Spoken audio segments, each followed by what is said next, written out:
Hi everyone, this is the first video in our series about electric motorcycles. Each video will be a brief presentation of around 10 minutes to make it easy for you to follow and refer to. In this first video, I'll give you a quick introduction to some basic information about electric motorcycles. This is the Vento S electric motorcycle, with its outer shell partially removed to make it easier to film and observe the internal components. This tablet has Motoscan Tab version 3.1 installed. You'll definitely notice that it offers many functions when you use it, but you might not fully understand them yet or know what's actually happening behind the scenes. Now, I will explain this function and the meaning of the parameters. First, open the Motoscan Tab software.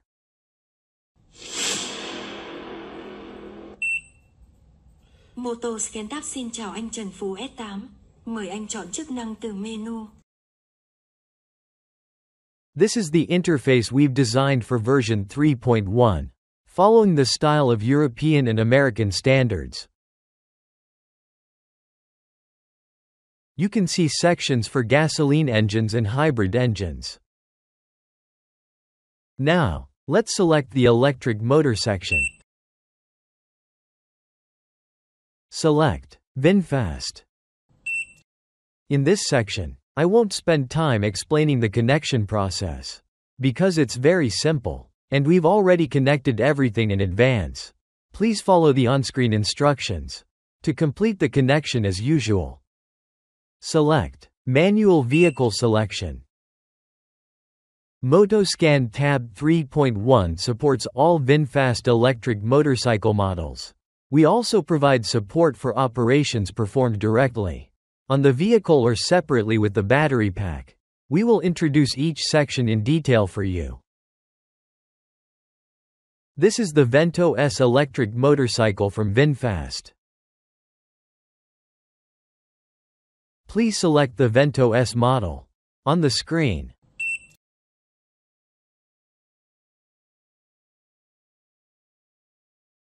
I will enlarge the interface and connect it as shown on the instruction screen. This is the standard CAN bus connection, which includes the CAN high and CAN low connectors. These are the two specific data lines used in the CAN bus protocol. The GND wire is connected to the vehicle's battery. The connection process is very simple and can be done by anyone. Click Continue. The screen displays the four most important systems for an electric motorcycle technician. First is the MCU, Motor Control Unit, which is the main control system for the vehicle's motor. Next is the BMS, Battery Management System, which is the main power management unit for the vehicle's lithium battery system. Electric motorcycles have two power sources: a lead-acid battery, similar to those used in gasoline-powered motorcycles, and a lithium battery. The lead-acid battery supplies power to the vehicle's body control systems, for example, lights, horn, turn signals, and ECUs that operate on 12 volts. The lithium battery has a single function: to provide energy for propulsion, delivering power to the motor that generates the force needed to move the vehicle. All other components on the motorcycle continue to use power from the 12 volts battery. Next is the VCU, Vehicle Control Unit, which is located at the front of the motorcycle. It functions similarly to the body control module found in modern vehicle. Its role is to manage the lights, horn, turn signals, and other basic electrical systems on the vehicle, as well as the charging system for the lead-acid battery, and all systems that use 12 volts power. The VCU serves as the central hub of the motorcycle, acting as a bridge that connects to all other electronic control units on the vehicle. This module includes two generations of control units. The first is the VCU, Vehicle Control Unit, which features intelligent control capabilities, with integrated microprocessors and more advanced computational functions. The second generation, often found in more affordable models, is called the C-Box, Connect Box. It functions similarly to a fuse box and handles basic electromagnetic tasks such as relays, mechanical switches, and traditional wiring for mechanical style control. Modern and more expensive electric motorcycles use an electronic control unit integrated with a smart microprocessor, known as the VCU, Vehicle Control Unit. And finally, we have the HMI, Human Machine Interface, module, which serves as the user interface for control, monitoring, and communication with peripheral devices. This module is quite advanced compared to those found on traditional gasoline motorcycles, and also includes an integrated smart key system. In this video, I will present a small part of the system on an electric motorbike, which is about the BMS block. In the following videos, we will continue to share with you about other systems on electric vehicles. Hope you continue to follow. Technician, please help me connect to the BMS.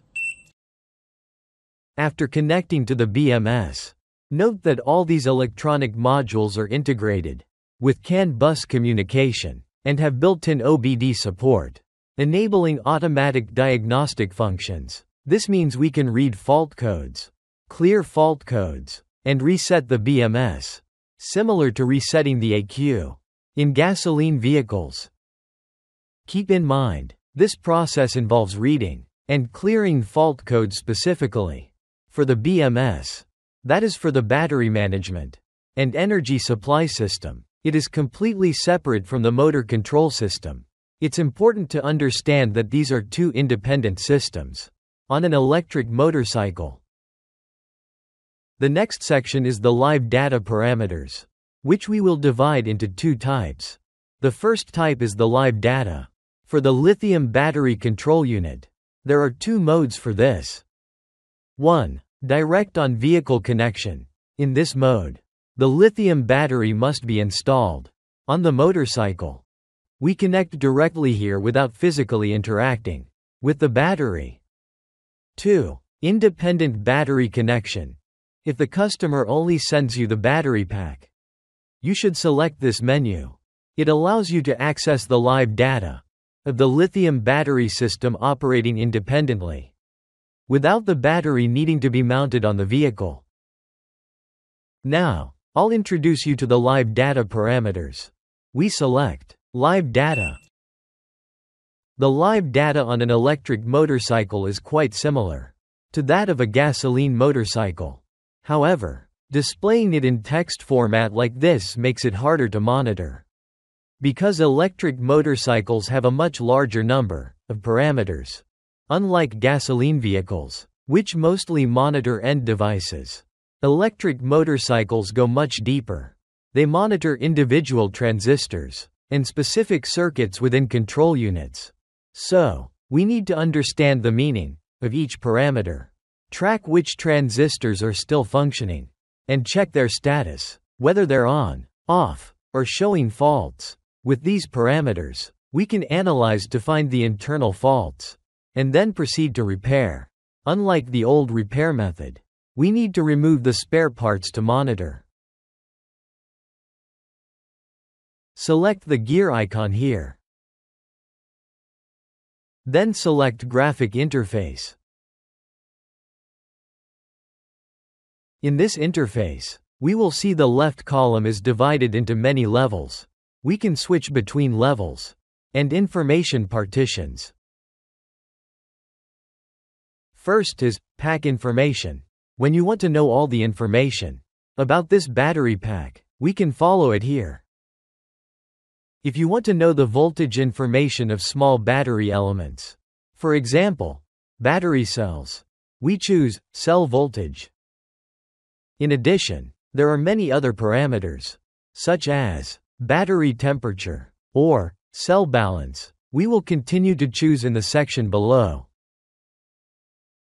Many repairmen wonder, why is the battery system of an electric vehicle so complicated?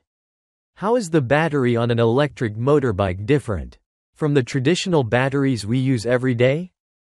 We will answer these questions for you. For traditional batteries, they are low-energy batteries. With that technology, these batteries cannot discharge large currents and cannot store large amounts of energy like high-tech lithium batteries like this. In return, traditional batteries have the advantage of being very easy to use and very safe. It does not have to control any complex systems. But for lithium batteries, a special type of battery with higher technology, it provides large currents, allowing much larger discharge and discharge currents.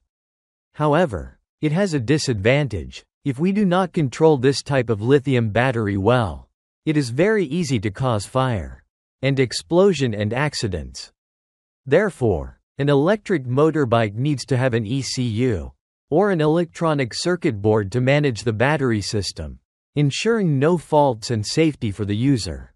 For example, discharge current management, charging current management, temperature management, voltage balance management, and battery temperature balance. If we cannot manage these things, accidents can easily happen. That is why lithium battery systems are so complex. Next, I will introduce the function of the 3 analog meter displays. On the screen, the first is the meter that displays the battery capacity level. The second is the meter that displays the voltage of the entire battery pack. Finally, the meter that displays the energy level of the battery pack. Many people want to know how these 3 meters are different. Let us explain. If we only care about the battery system, at a normal level, the functions of these meters are similar. But if we study in depth, the functions of these meters will be different. The first meter, the screen is showing 95%, which is the remaining capacity of the lithium battery. It is similar to the battery level display on your phone. When the device shows 100%, it means the battery is fully charged and cannot be charged anymore, and vice versa. When the device shows low battery capacity, it needs to be charged. This meter only displays the battery capacity. We don't know the quality of the battery, whether it's new or old. The third meter displays the unit of ampere hour, which is the actual energy to generate work. Making the wheels work, the vehicle can move, depending on the condition of the battery, whether new or old. This energy source combined with the capacity of the battery, we will convert it to the life of this battery. We have a clear comparison. For example, a new battery pack, when loaded to 100% capacity, can help us travel 100 kilometers. But if we use an old battery pack, even when loaded to 100% capacity, the travel distance will definitely be shorter. This is because the battery's ability to generate power will gradually decrease over time. We can conclude the battery is fully charged. But the actual energy to generate power will decrease after a period of use and will not be as good as a new battery. So the function of these 3 types of watches helps us know how much percent of the battery life is left compared to a new battery. This is the value that repairmen need to know more deeply than electric vehicle users. Normally, users only care about the battery capacity display. Like on the phone, the rest of the technicians need to care about all 3 types of meters. Based on the battery pack's capacity, how much actual energy remains can help assess the battery's power output capability. Specifically, how long the vehicle can operate and how far it can travel. It's similar to a new smartphone. When fully charged, the battery can last an entire day. But with an older phone, even if the battery is fully charged, it might only last half a day. This energy meter is highly valuable for technicians who specialize in advanced diagnostics, as it helps determine the actual energy output, or the real working capacity of the battery pack. The second meter is simpler. It shows us the total voltage level of the entire battery pack. Just now, we gave you a quick overview of some basic parameters of electric motorcycles. There's still a lot of useful information we'd like to share with you, but it's hard to cover everything in a single video. Make sure to keep following our channel to stay updated and gain more valuable knowledge about electric motorcycles in our upcoming videos. The first video in Dtdauto's electric motorcycle introduction series. We'll pause here. We hope you, our fellow technicians, will support us by liking, sharing, and commenting, so that more people in the community can access this valuable knowledge. In the upcoming videos, we'll do our best to break down and explain each technical parameter of the electric motorcycle systems in detail, helping you accurately diagnose faults simply by monitoring the parameters. Electric motorcycles are very different from traditional gasoline-powered ones, so data analysis is extremely important when working with electric motorcycles. Dtdauto sincerely thanks all of you for watching.